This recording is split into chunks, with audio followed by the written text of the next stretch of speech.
हुजूर अलैहिस्सलाम के एक सहाबी थे जो देहात में रहते थे, उनको कोढ़ की बीमारी लग गई। यानी ऐसी बीमारी लग गई कि जिस्म पूरा गल गया, जिस्म में कीड़े पड़ गए। बड़े बड़े तबीब व हकीमों से इलाज कराया, लेकिन सब ने लाइलाज कर दिया और सब ने कहा कि ये मरीज़ ठीक नहीं हो सकता है।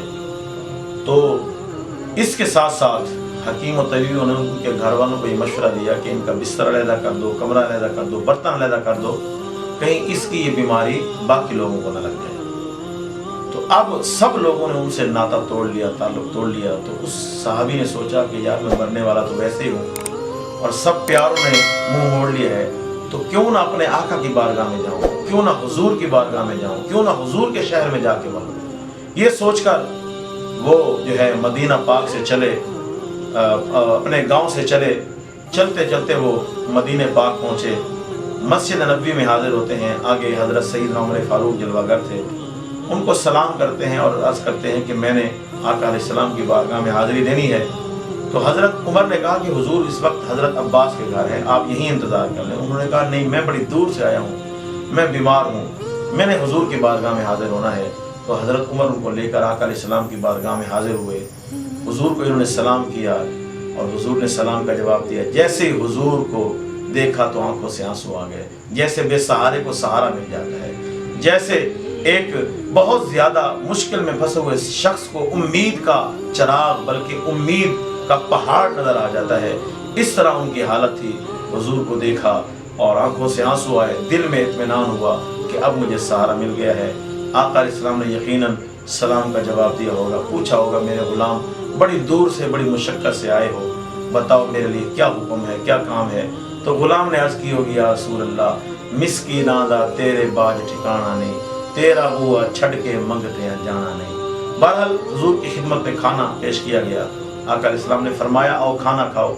अर्ज़ की या रसूल अल्लाह जिस्म गला हुआ है, जिस्म में कीड़े हैं, जिस्म से बदबू आ रही है, हुजूर इस लायक नहीं हो कि आपके साथ बैठ के खाना खा सकूं, हुजूर अपने गुलाम को जो टुकड़ा देना है यही दे दें। आका अलैहिस्सलाम ने जब बार बार ये सुना कि बार बार ये अपनी बीमारी का इजहार कर रहे हैं, तो हुजूर सैयद आलम सल्लल्लाहु अलैहि वसल्लम ने आपने फरमाया ऐ मेरे साहबी अब पहले तुझे ठीक करेंगे फिर मिल के खाना खाएंगे। कैसे ठीक करेंगे? हाज़रीन बताऊं, मैं थोड़ी सी आपकी तवज्जो कराना चाहता हूँ कि इसी बीमारी वाले जब ईसा अलैहिस्सलाम के पास आते थे तो ईसा अलैहिस्सलाम उनके जिस्म पे हाथ फेरते थे, वो ठीक हो जाते थे।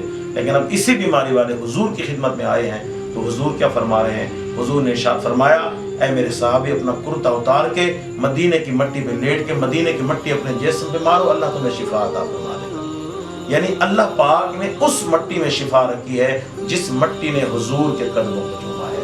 अब कदम को चूमने वाली मट्टी की ये शान है तो फिर कदमों की क्या शान होगी? वो किसी ने क्या खूब कहा था कि कदमों में जबी को रहने दो, चेहरे का तसव्वुर मुश्किल है, जब एड़ी चांद से बढ़कर है तो रुखसार का आलम क्या होगा।